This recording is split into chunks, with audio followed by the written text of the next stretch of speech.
Buhari, TCFR, and the Honorable Minister of State for Petroleum Resources, Chief Ncdmb, for yet again putting together the industry flagship event. Please let's give them a resounding round of applause. I also recognize my friend and brother from the National Assembly. I remember when he was the Speaker of the Akwa Ibom State Assembly, and now the House of Representatives. You're recognized and welcome. Don't worry, your vote with regards to the Constitution Amendment, you have done it by proxy. In the last 2 days, we have had opportunity to deliberate on various aspects of the challenges and opportunities or any possible outcome of the energy transition. My keynote address, like I said, is tagged Competitive Landscape and Sustainable Development of In-Country Value Addition, as advised by the event organizers. The key briefing note states that the goal of the session for the panelists is to explore different in-country value addition scenarios critical to robust enhancement of Nigerian oil and gas industry.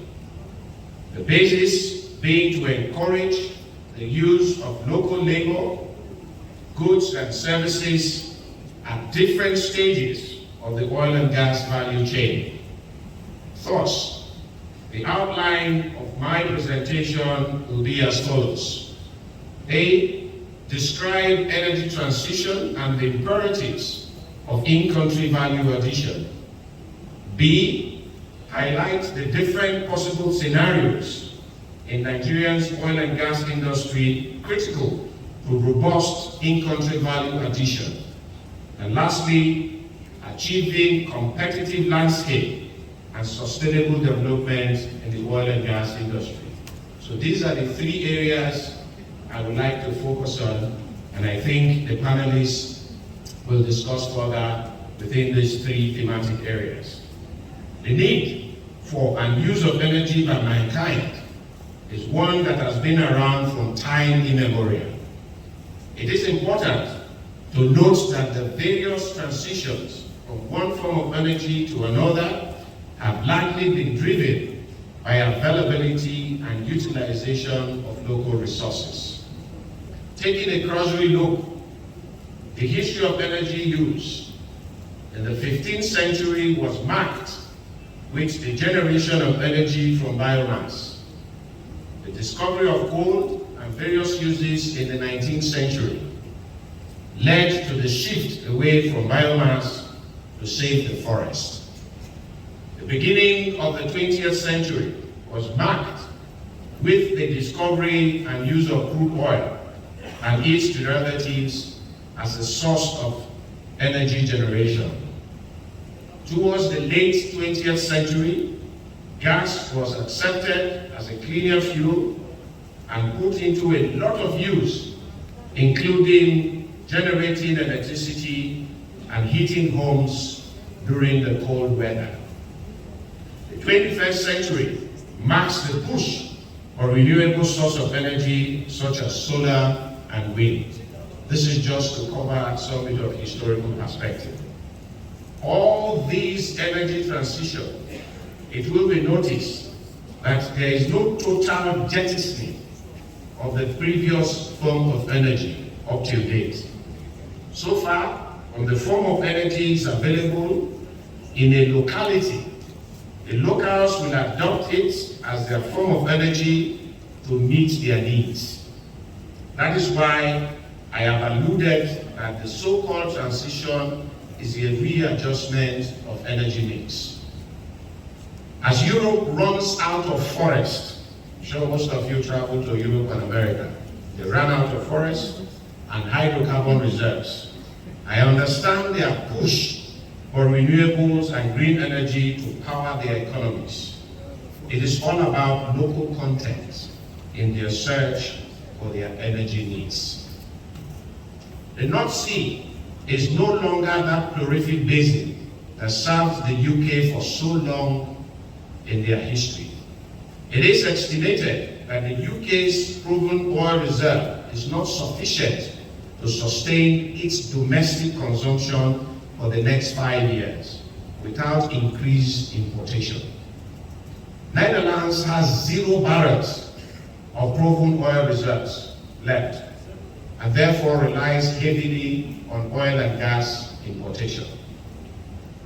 Relying on this import is therefore an existential threat to the energy security of most of the European countries, and we should understand their predicament as they push for the form of energy shift such that their locally available form of energy will come into prominence in the energy mix.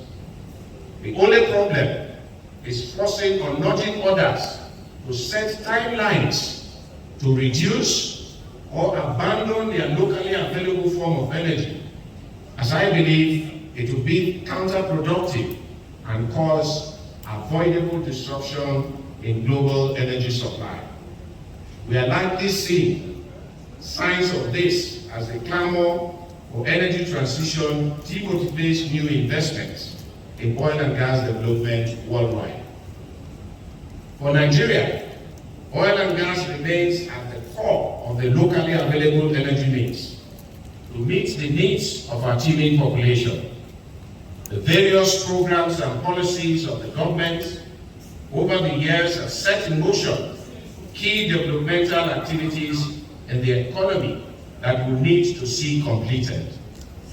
As a local content practitioner and somebody who lives it and believes in it, these activities have set in motion some thoughts on possible scenarios that could play out as we seek to create job opportunities, conserve foreign exchange, and utilize in-country capacities. The first scenario, distinguished ladies and gentlemen, I want to term zero crude oil exports, in which we fully refine in-country all the oil produced from our fields in Nigeria and export excess refined products. This scenario might appear far-fetched to some people, but an examination of the various initiatives in the country show that we are about halfway there to realizing this scenario, even not intended at the onset. You may recall that the Ministry of Petroleum Resources, under the leadership of President Muhammadu Buhari, rolled out the refining roadmap, which has the following 4 areas of focus: rehabilitation of existing 4 national refineries, co-location of new refineries, construction of greenfield refineries, and construction of modular refineries. Combined refining capacity of more than 1.4 million barrels per day is expected from these focus areas within the next 5 years. About 400,000 barrels is expected from the rehabilitation of the NNPC refineries in Port Harcourt, Warri, and Kaduna, using target performance of not less than 90% of nameplate capacity. The mechanically completed Dangote refinery in Lagos and the Boa refinery in Akwa Ibom State are expected to deliver refining capacity of 650,000 barrels and 200,000 barrels respectively.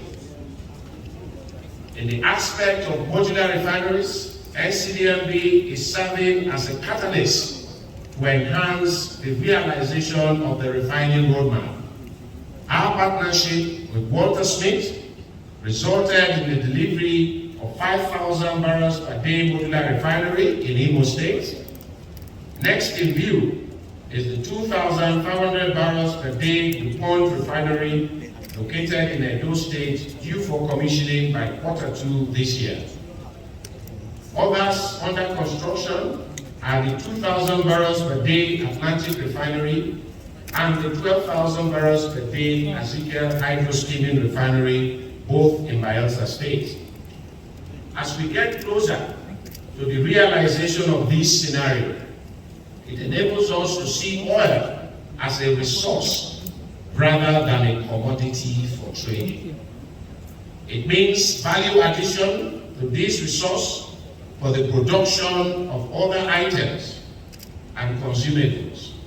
A barrel of oil utilized as a resource generates multiple products that are utilized in transportation, construction, aviation, agriculture, and others. If you look around this room, where you are seated and the people you look at, almost 75% of the items you see in this room, including your clothes, if you permit me to say, are byproducts of hydrocarbon. The second scenario is the drive to make Nigeria become a gas-powered economy. With a proven gas reserve of more than 206 trillion cubic feet, the largest in Africa, and a potential upside of 600 TCF, there's a good basis for this scenario to manifest with good policies and programs. One of such is the National Gas Policy, launched in 2017, with a vision to make Nigeria an attractive gas-based industrial nation with a significant presence in national and international markets. We're already seeing the results of this, with Nigeria being one of the major players in the gas export market. Some of the aspirations that drove the formulation of the gas policy include moving the economy from oil to gas, extend gas penetration into the domestic market in order to facilitate growth of all sectors, end gas flaring and address environmental issues, and provide an enabling environment for increased private sector participation in the oil and gas sector. In March 2021, President Buhari launched the Decade of Gas program to leverage on the country's huge gas reserve to become not just a major exporter, but to become a major gas consuming nation. One of these initiatives put in place by the Honorable Minister of Petroleum Resources to achieve the program is the National Gas Expansion Program, N.G.E.B, with three key elements: domestic LPG expansion, auto gas, and power generation. The domestic LPG expansion element of the program targets 20 million homes to increase in the country's LPG penetration, currently estimated at national average of 13%. The OB3 pipeline and the AKK pipeline are under construction to address the gas infrastructure aspect of the value chain to get the gas to where it needs in sufficient quantity and quality.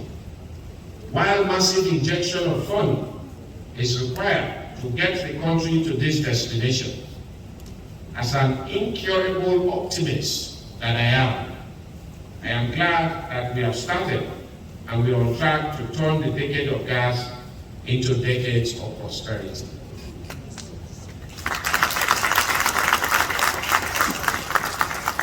On our part, as Ncdmb, we have wrapped up our investment partnership in gas-related ventures and even created a 10 hectares gas hub in Kolako for hosting gas-based infrastructure and facilities. Our touch point in the LPG value chain covers inland LPG production, LPG jetties and terminals, storage facilities, inland transportation, cylinder manufacturing, bottling and retail of LPG. Our partnership in the gas sector have unlocked 6,000 metric tons of LPG storage facility, annual production of 1.2 million LPG composite cylinders, and infrastructure and facilities for processing 840 million scopes of gas across 14 states of the Federation, namely Bayelsa, Delta, Edo, Lagos, Kano, Kaduna, Katsina, Bauchi, Nasarawa, Zamfara, Niger, Plateau, Gombe, Jigawa states, and the Federal Capital Territory. My Honorable, sorry, Cross River is not, Akwa Ibom is not included on the list. Don't worry, we'll get there. We recently secured an approval of our Governing Council for partnership for the production of 123,000 metric tons per annum of LPG from the Utorogu gas plant, which is about 10% current demand nationwide, to enhance local production of LPG and reduce import requirements. The last scenario I want to talk about is what I refer to as giving the coal treatment. For hydrocarbon resources, coal deposits can be found in Enugu, Anambra, Benue, Kogi, and other states in Nigeria. We have abandoned these resources without using it when it mattered most. We have been told that coal is dirty fuel, and we have moved away from it since we do not have the capacity for sustainable production and utilization. Other nations that have coal as their local resources for energy and the wherewithal to produce required equipment for extraction and coal power plants for utilization have continued to maintain coal in their energy mix. Countries like China, today, the total energy production in China of coal is 50% of their energy need, because it is available locally and they have to use local resource for their existence. And this is my message to us as Nigerians. You have the local resources.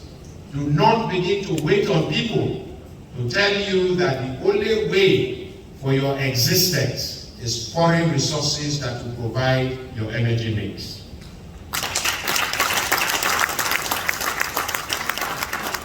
Like I said, China remains the largest producer and consumer of coal in the world, and the largest user of coal-generated electricity, with over 1,000 coal-fired power stations, while Australia, one of the Western countries that we look at and want to migrate to, use it to produce about 80% of the nation's energy requirements. Distinguished ladies and gentlemen, do we need people to come and school us on the importance of using your local resources for your existence? I personally don't think so. I don't know about you. South Africa ranks 7th in the world for coal consumption. About 77% of South African primary energy needs are provided by coal. These are all verifiable statistics. It was not invented by Mr. Wabote or Ncdmb. Statistics also reveal that most of the users of coal today are top spender on research and development. For example, China, the largest user of coal in the world, spent $574 billion on research and development in 2022. This is therefore to buttress the point that we need to develop our homegrown technology if we have to avoid treating our hydrocarbon resources the same way we treated coal, by giving it the coal treatment. The ongoing clamor for energy shift, energy swap, and energy transition to serve as pre-notice of the impending stoppage of production of equipment, technology, and consumables required to exploit hydrocarbon resources. Take it or leave it. Very soon, the United States will call all the major producers of equipment to source hydrocarbon. Wabote, Ncdmb, Baker, name but a few, and tell them, don't produce equipment anymore for hydrocarbon resources, produce equipment for renewables, and we are going to give you grants to do that. And that is when the coal treatment will come to Nigeria. We'll be sitting on wealth and we'll be crying.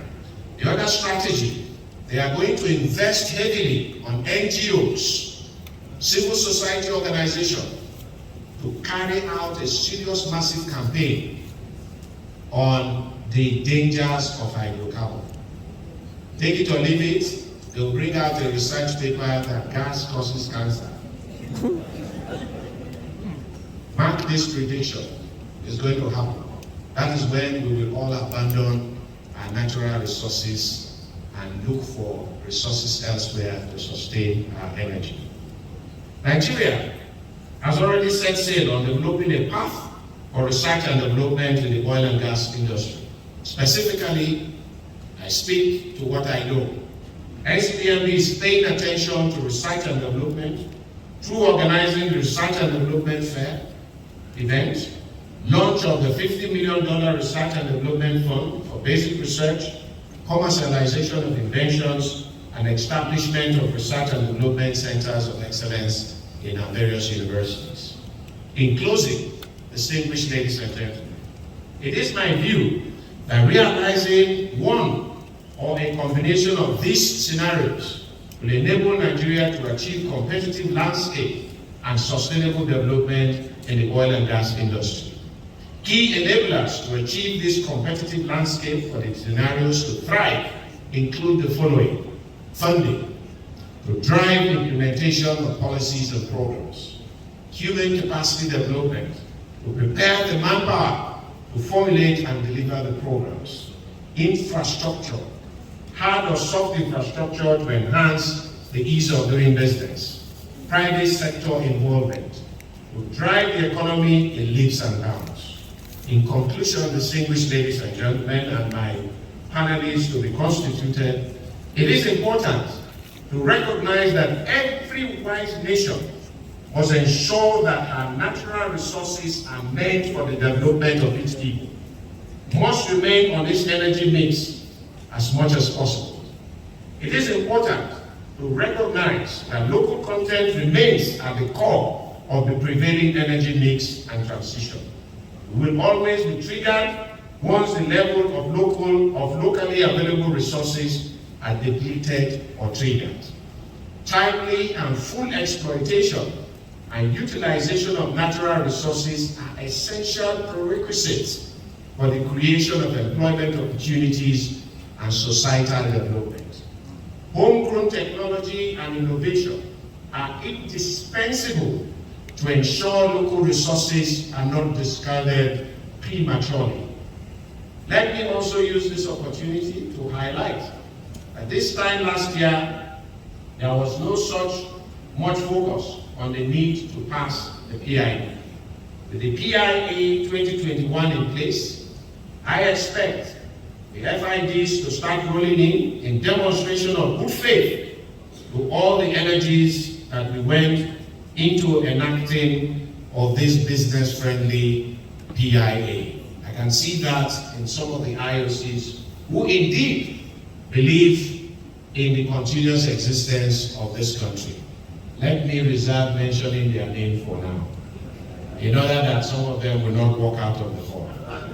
I am still hopeful that the Lord, in the harvest of FID,